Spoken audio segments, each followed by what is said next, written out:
Chut, écoutez, vous entendez ce silence? Hmm. C'est celui qui s'apprête à envahir de nouveau nos tables de jeu. Après l'espace, après les abysses, la saga de Crew revient. Et avec une grosse annonce. Une très grosse annonce, oui. Le troisième volet, The Crew, Journey to the Ends of the Earth.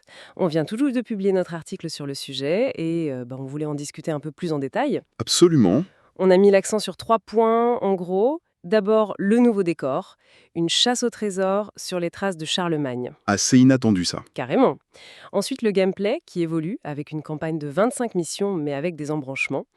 Et enfin, le fait que l'ADN du jeu, lui, est bien conservé. Et pour commencer par le décor, c'est un changement radical. On quitte la science-fiction, le côté un peu dur des deux premiers jeux. Oui, tout à fait. Pour une expédition terrestre, on parle de l'Everest, de l'Amazonie.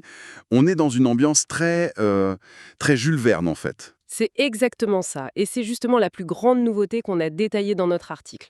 Cette structure de campagne. On passe de 50 missions linéaires Oui. à 25 étapes avec une narration qui peut changer. C'est vraiment ça le point clé. C'est ça. Et ça, concrètement, ça veut dire que pour la première fois, nos succès ou même nos échecs pourraient nous envoyer sur des chemins narratifs complètement différents.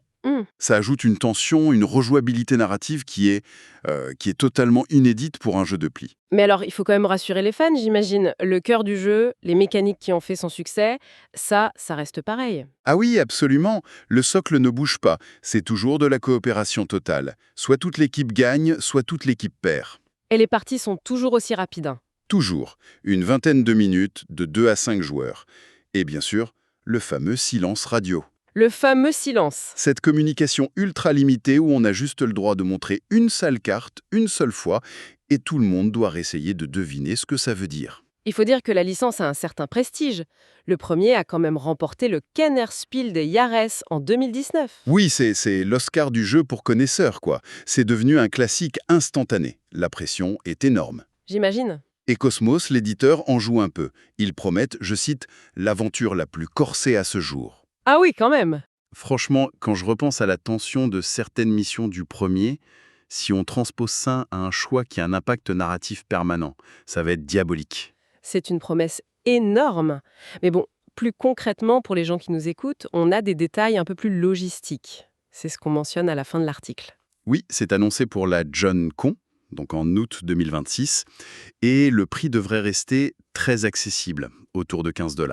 Donc ça reste fidèle à la gamme. Tout à fait.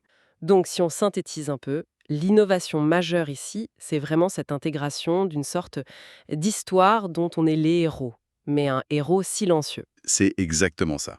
C'est un pari sur la narration uniquement par le gameplay. Sans un mot. Un « choisissez votre propre aventure », mais où la décision est collective et muette. Ça me fait penser à la phrase de conclusion de notre article qui résume bien l'esprit de créateur, Thomasing. Ah oui, Charlemagne a inventé l'école, Thomasing a réinventé le silence. c'est bien trouvé. Et ça nous laisse avec une question en suspens, finalement. Laquelle? Comment une équipe va-t-elle pouvoir faire des choix narratifs qui sont cruciaux, qui vont orienter toute l'aventure, quand la seule chose qu'on a le droit de faire, c'est de poser une carte sur la table?